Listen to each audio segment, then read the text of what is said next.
Hello guys, I hope all of you must be doing good. Corona situation is very bad in our country, particularly India. हम सब जो हैं इसके victim हैं, including me and my family. I have been tested positive, but now I am recovering very good and probably I'm negative now.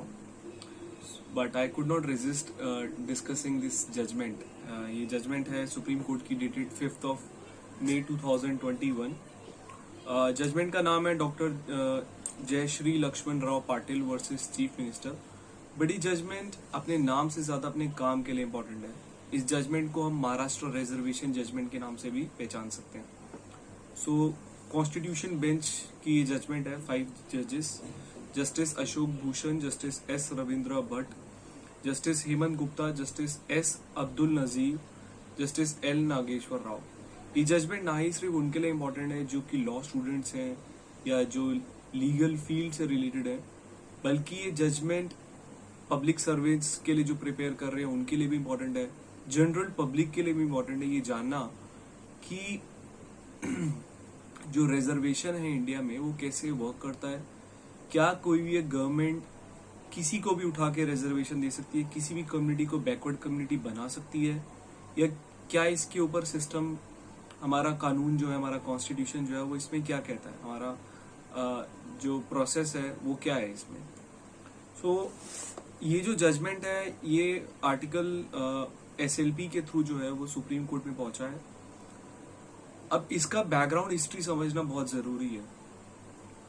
हुआ क्या कि जो स्टेट ऑफ महाराष्ट्र है उसने मराठा कम्युनिटी को एज अ बैकवर्ड कम्युनिटी घोषित किया थ्रू एन एक्ट, और मराठा कम्युनिटी को रिजर्वेशन दी पब्लिक एम्प्लॉयमेंट में, कुछ परसेंटेज एक्सीड करी। ऑलरेडी मराठास को जो है वो रिजर्वेशन थी और इस एक्ट के थ्रू वो रिजर्वेशन का परसेंटेज बढ़ा दिया। इन टोटल जो रिजर्वेशन परसेंटेज हो गया वो 50 से ज्यादा हो गया। जब ये matter supreme court, high court तक पहुंचा तो हाई कोर्ट ने इस एक्ट को अपील्ड कर दिया, ये बोलते हुए कि दो सुप्रीम कोर्ट का जजमेंट है इंदिरा सानी का जो ये बोलता है कि 50% से ज्यादा रिजर्वेशन एक सिस्टम में नहीं लाई जा सकती, बट एक्सेप्शन सर्कमस्टांसेस के अंदर वो 50% की रिजर्वेशन को एक्सीड किया जा सकता है। तो हाई कोर्ट ने ये एक्ट को अपील्ड इसलिए किया, ये कहते हुए कि जो रिपोर्ट है स्टेट कमीशन की जिसके बेसिस पे ये रिजर्वेशन दी गई है और जो एक्ट है वो जस्टिफाई करता है कि एक्सेप्शनल सर्कमस्टांस मराठास के लिए एग्जिस्ट करते हैं and they do deserve more than 50% reservation. और उसके बाद बहुत सारी अपील जो हैं वो मिलके सुप्रीम कोर्ट तक पहुंची। सुप्रीम कोर्ट ने काफी सारे क्वेश्चंस को डिसाइड किया, बट इम्पोर्टेंट क्वेश्चन ये था कि क्या मराठास जो हैं वो एक बैकवर्ड कम्युनिटी से बिलोंग करते हैं महाराष्ट्र के अंदर। सो सुप्रीम कोर्ट को इसमें ये डिसाइड करना था कि क्या महाराष्ट्र जो मराठास हैं क्या वो रिजर्वेशन डिजर्व करते हैं, क्या वो बैकवर्ड कम्युनिटी की डेफिनेशन में आते हैं।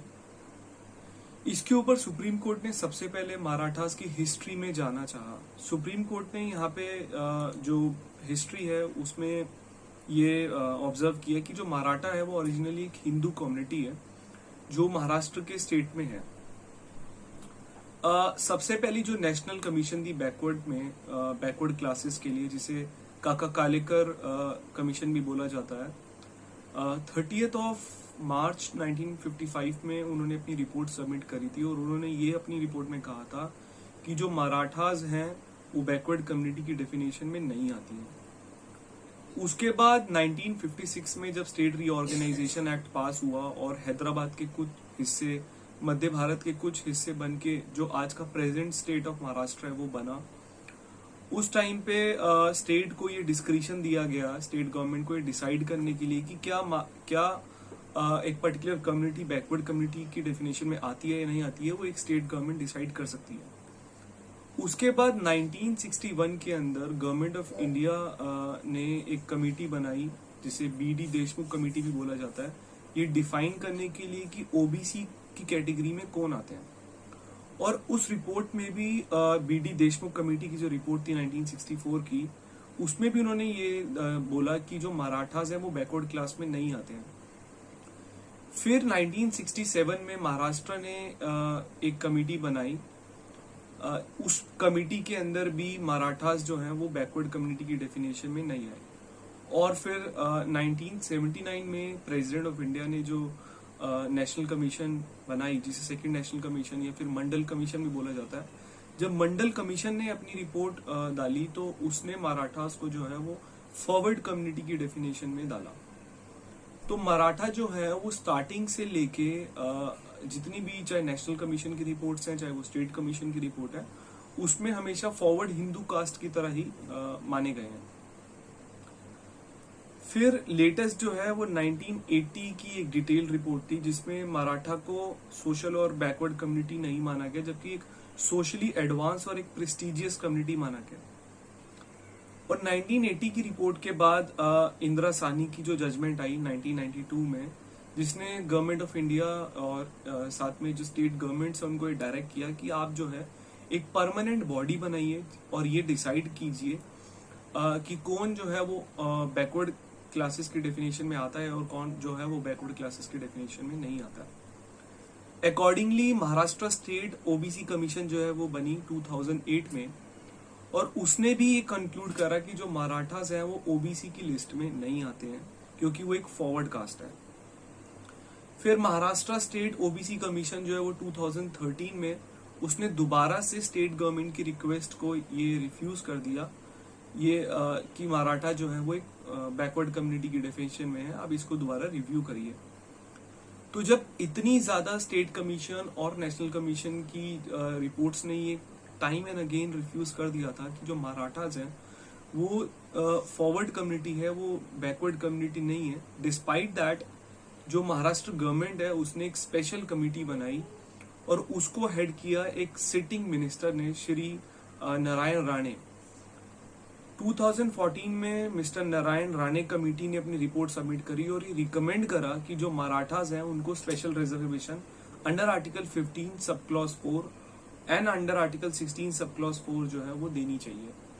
क्योंकि अब कमेटी ने अपनी रिपोर्ट सबमिट कर दी थी, इसीलिए मराठा ने 2014 में महाराष्ट्र ऑर्डिनेंस लाया गया और 16% रिजर्वेशन जो है वो मराठास के फेवर में दी गई। ये मैटर हाई कोर्ट में चैलेंज हुआ, हाई कोर्ट ने इंटरिम ऑर्डर करके स्टे दिया, फिर सुप्रीम कोर्ट ने स्टे को हटाया और लास्टली हाई कोर्ट ने जो है वो महाराष्ट्र गवर्नमेंट के फेवर में डिसाइड किया कि जो 50% रिजर्वेशन महाराष्ट्र गवर्नमेंट ने एक्सीड करी है मराठास के फेवर में वो जस्टिफाइड है, because there is क्वांटिफिकेबल data.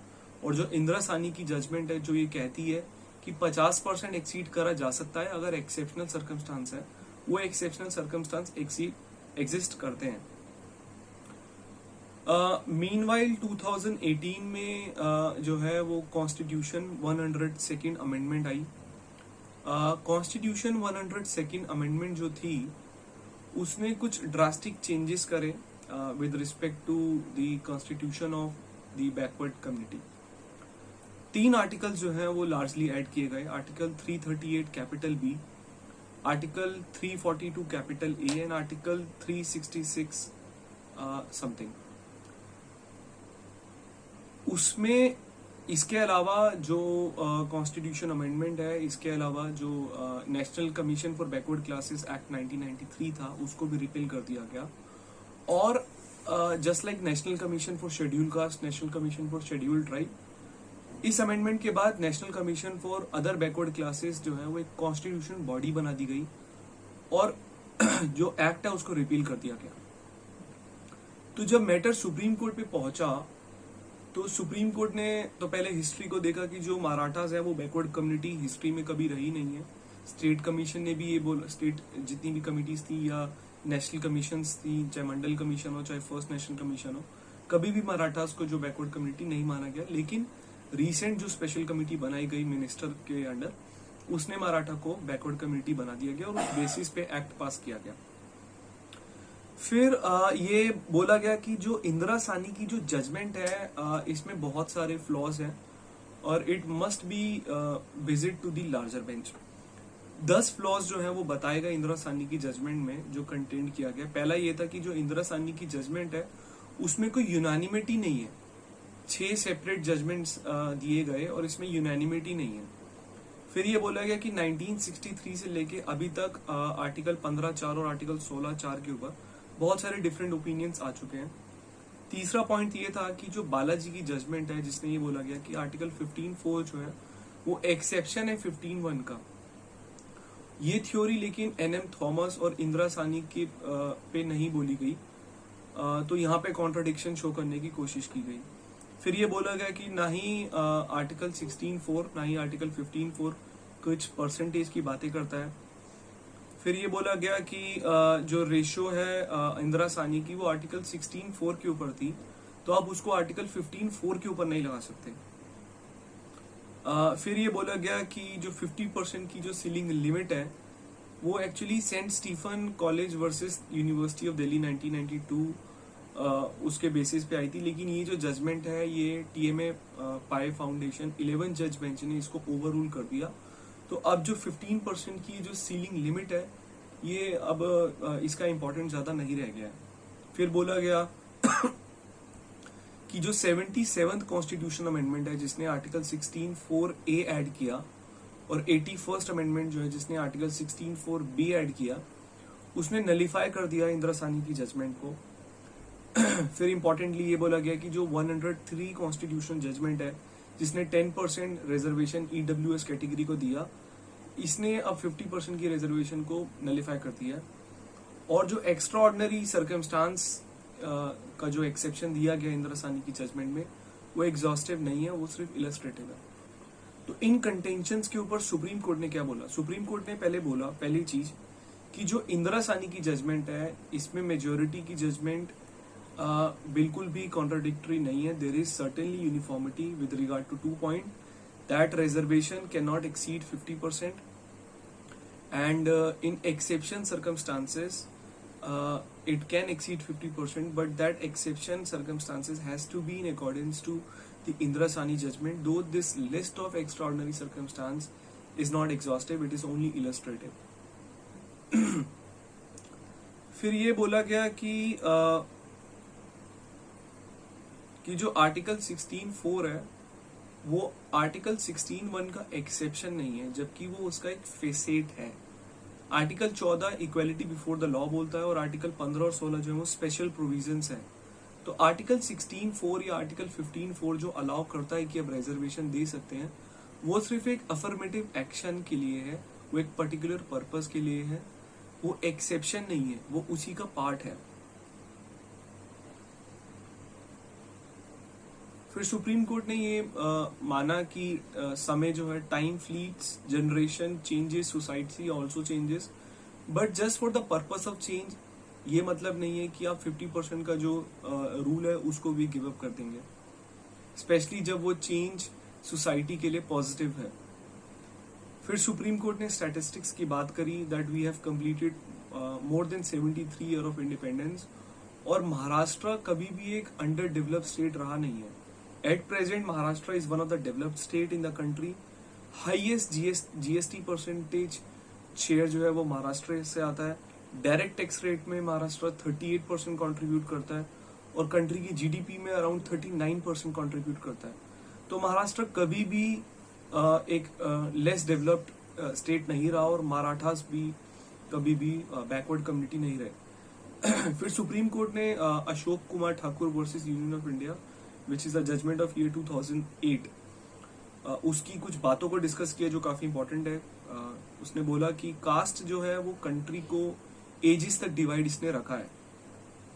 Post reservation there is even tendency among the people कि जो फॉरवर्ड कम्युनिटी भी है वो बैकवर्ड रहना चाहती हैं, वो बैकवर्ड कम्युनिटी का टैग रहना चाहती हैं ताकि उनको रिजर्वेशन का बेनिफिट मिल सके। इस जजमेंट में सुप्रीम कोर्ट ने ये भी बोला था कि रिजर्वेशन हमारी कंट्री के लिए एक टेम्पररी प्रोविजन है, अब उसको प्रोलॉन्ग रख के उसको एक परमानेंट लाइबिलिटी ना बनाइए। कंट्री जो है वो प्राइवेटाइजेशन और लिबरलाइजेशन की तरफ बढ़ रही है, सोसाइटी बदल रही है, लोग बदल रहे हैं, बट इसका ये मतलब नहीं है कि अगर रिजर्वेशन से सोसाइटी में कुछ अच्छा हो रहा है तो just for the purpose of change आप उस रिजर्वेशन को हटा देंगे। और सुप्रीम कोर्ट ने ये भी बोला कि जो 50% की जो रिजर्वेशन है उसको इंदिरा सानी से लेके अभी तक हम कंटिन्यूसली रख रहे हैं। Now it has become law under article 141 it must be respected. फिर सुप्रीम कोर्ट ने ये बोला कि जो directive principle of state policy है, जो फंडामेंटल राइट है, इनमें आपको बैलेंस बनाना पड़ेगा। एक तरफ आप ये नहीं कह सकते हैं कि हम मराठास को अच्छा जीवन देने के लिए जो जनरल कैटेगरी के फंडामेंटल राइट है उसको हैम्पर करेंगे। You need to strike a balance between directive principle of state policy and fundamental right. That is also set by Minerva Mills judgement also. फिर सुप्रीम कोर्ट ने यहाँ पे ये भी डिस्कस किया कि जो TMI की जजमेंट है उसका इंदिरा सानी जजमेंट पे कोई इम्पैक्ट नहीं रहा है, क्योंकि TMI की जो जजमेंट है वो आर्टिकल 29 और आर्टिकल 13 माइनॉरिटी राइट से रिलेटेड है, तो उसका कंटेक्स्ट टोटली डिफरेंट है। फिर 77th कॉन्स्टिट्यूशनल अमेंडमेंट और जो 81st कॉन्स्टिट्यूशनल अमेंडमेंट है, इनका एक पर्पस था। 77th कॉन्स्टिट्यूशनल अमेंडमेंट जो थी वो इसलिए लाई गई थी क्योंकि इंदिरा सानी की जजमेंट ने बोला था कि there will be no reservation in promotion, तो इसको अंडू करने के लिए 77th अमेंडमेंट आई थी। और जो 81st अमेंडमेंट आई थी वो इंदिरा सानी की वो वाले पोर्शन को अंडू करने के लिए लाई थी जिसने बोला था कि जो अनफिल्ड वैकेंसीज हैं उसको फॉरवर्ड नहीं कर सकते। तो जो 77 अमेंडमेंट है और 81st अमेंडमेंट है उसने कहीं भी 50% की जो लिमिट है उसको इम्पैक्ट नहीं करा, रादर उसको स्ट्रेंथ करा। Coming to the 103rd constitution amendment, तो सुप्रीम कोर्ट ने बोला जो 103rd कॉन्स्टिट्यूशन अमेंडमेंट है जिसने बोला कि अब 10% रिजर्वेशन जो है वो EWS कैटेगरी को देंगे, इस पे सुप्रीम कोर्ट ने बोला हम कमेंट नहीं करना चाहेंगे क्योंकि ये ऑलरेडी पेंडिंग है, सब्जुडाइज है इन मैटर ऑफ जनहित अभियान versus Union of India, writ petition number 55 of 2019। अब आते हैं टेस्ट ऑफ एक्स्ट्राऑर्डिनरी सर्कमस्टांसेस पे। तो सुप्रीम कोर्ट ने यहाँ पे बोला कि जो इंदिरा सानी की जजमेंट है जिसने ये बोला कि 50% की जो रिजर्वेशन है आप उसको एक्सीड कर सकते हो if you show that there is test of extraordinary circumstances.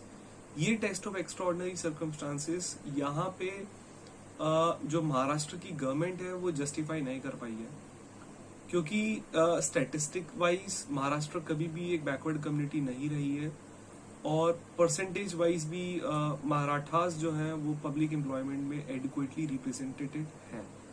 तो nothing justified that Marathas deserve N extraordinary circumstances जो जस्टिफाई कर पाए कि वो 50% को एक्सीड करते हैं।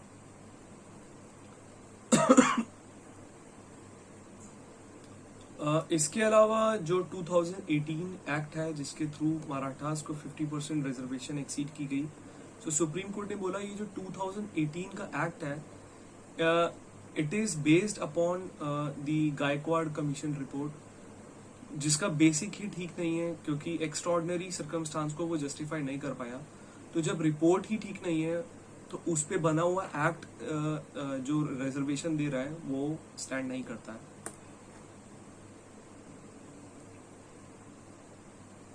Now coming to the reservation, coming to the 102nd constitution amendment. So 102nd constitution amendment जो है इसने लास्टली 3 constitution जो है amendments लेके आया। One is article 338 capital B, second is article 342 capital A and third is article 366(26) capital C। 338 B जो है उसने constitution body बनाई national commission for backward classes.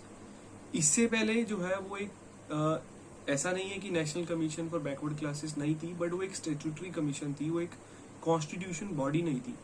तो अब उसको जो है वो कॉन्स्टिट्यूशन बॉडी बना दिया गया। लेकिन ना ही सिर्फ इसको एक कॉन्स्टिट्यूशन बॉडी बनाया गया है, लेकिन अब ये कह दिया गया है कि अगर कोई भी स्टेट गवर्नमेंट या यूनियन टेरिटरी को सोशल एजुकेशनल बैकवर्ड कम्युनिटी से रिलेटेड कोई भी पॉलिसी मेकिंग करनी है तो मैंडेटरी कंसल्टेशन करना पड़ेगा इस बॉडी से, और उसकी कंसल्टेशन के बिना पॉलिसी मेकिंग नहीं कर सकते। इससे पहले स्टेट गवर्नमेंट्स को मैंडेटरी नहीं था कि वो कंसल्टेशन करें। तो this is the major change. फिर कंट्रोवर्सी जो है वो ये है कि आर्टिकल 342 कैपिटल ए वो क्या कहता है, वो ये कहता है कि जो प्रेसिडेंट है वो पब्लिक नोटिफिकेशन के थ्रू एक सेंट्रल लिस्ट बनाएंगे जिसमें वो ये बताएंगे कि कौन सी community social and educational backward classes है। इसमें सुप्रीम कोर्ट के जजेस का डिफरेंट ओपिनियन है। जस्टिस एस रविंद्र भट्ट ये कह रहे हैं कि जो वर्ड है सेंट्रल लिस्ट, वो सेंट्रल लिस्ट का मतलब ये नहीं है कि खाली सेंट्रल सर्विसेज के लिए यहाँ पे प्रेसिडेंट जो है वो लिस्ट बनाएगा, जबकि president is the only authority जो ये डिसाइड करेगा कि सब स्टेट्स के लिए या कौन सी यूनियन टेरिटरी के लिए सोशल एजुकेशनल बैकवर्ड क्लासेस की डेफिनेशन में कौन आता है। और ये जो वर्ड सेंट्रल लिस्ट है वो सिर्फ इसलिए लिखा गया है क्योंकि प्रेसिडेंट उस लिस्ट को बना रहा है, जबकि दूसरा ओपिनियन जजेस का ये भी है कि ये सेंट्रल लिस्ट सिर्फ ये चीज को डिनोट करता है कि यहाँ पे सेंट्रल लिस्ट का मतलब है सेंट्रल सर्विसेज, और जो स्टेट लिस्ट है वो अभी भी स्टेट बताएगा। तो यहाँ पे सुप्रीम कोर्ट दो ओपिनियन में बट गया है। एक तरफ सुप्रीम कोर्ट ये कह रहा है कि जो आर्टिकल 342 कैपिटल ए है उसने अब ये इम्पावर कर दिया है कि president is the only authority जो ये डिसाइड करेगा कि किसी भी स्टेट में SEBC यानी सोशल एजुकेशनल बैकवर्ड क्लासेस की लिस्ट में कौन आता है और कौन नहीं आता है। और दूसरा ओपिनियन सुप्रीम कोर्ट का यहाँ पे ये डिवाइडेड है कि जो 342A है वो सिर्फ और सिर्फ सेंट्रल सर्विसेज के लिए बताएगा, और स्टेट सर्विसेज के लिए अभी भी स्टेट गवर्नमेंट जो है अपनी स्टेट कमीशंस के थ्रू यहाँ पे बता सकेंगे। तो यहाँ पे सुप्रीम कोर्ट के दो डिफरेंट ओपिनियन है। ज्यादा अच्छा ओपिनियन जो है वो S रविंद्र भट्ट का है, जो ये बोलते हैं कि जो सेंट्रल लिस्ट है that is centre for all the purpose, और सिर्फ सेंटर जो है प्रेसिडेंट जो है वही डिसाइड करेगा कि SEBC के अंदर कौन आएगा और कौन नहीं आएगा। यहाँ पे S रविंद्र भट्ट ने आर्टिकल 342 जो है कैपिटल ए उसका लिटरल मीनिंग जो है वो रीड करा है, और जो दूसरा ओपिनियन है जिसने ये बोला है कि 342 कैपिटल ए उसके अंदर सेंटर लिस्ट मतलब सेंटर सर्विस और स्टेट लिस्ट जैसा कुछ होता नहीं है। तो स्टेट जो है वो ऑलरेडी जैसा चल रहा था अपने स्टेट सर्विसेज के लिए वैसे ही करेंगे। That is on the basis of external aid of interpretation, that is by reading कि पार्लियामेंट का क्या इंटेंट रहा है, क्या स्पीच रही थी कॉन्स्टिट्यूशन अमेंडमेंट के टाइम पे, उस बेसिस पे सुप्रीम कोर्ट ने डिसाइड किया। तो कंक्लूजन क्या रहा है इस पूरी जजमेंट का? वो कंक्लूजन ये रहा है कि जो मराठास हैं वो बैकवर्ड कम्युनिटी की डेफिनेशन में नहीं आते हैं। 50% की जो रिजर्वेशन है जो डिसाइड की गई है वो ठीक नहीं थी, एक्सेप्शनल सर्कमस्टांस एग्जिस्ट नहीं करते हैं, और अब आगे से 100 जो सेकंड कॉन्स्टिट्यूशन अमेंडमेंट है वो कॉन्स्टिट्यूशनली वैलिड है, और जो प्रेसिडेंट है that is the only authority to decide कि किसी भी स्टेट या यूनियन टेरिटरी में SEBC की कैटेगरी में कौन आता है और कौन नहीं आता है। That is all for today, and I hope you have liked this video. I know I'm sounding quite weak, but this is the corona period.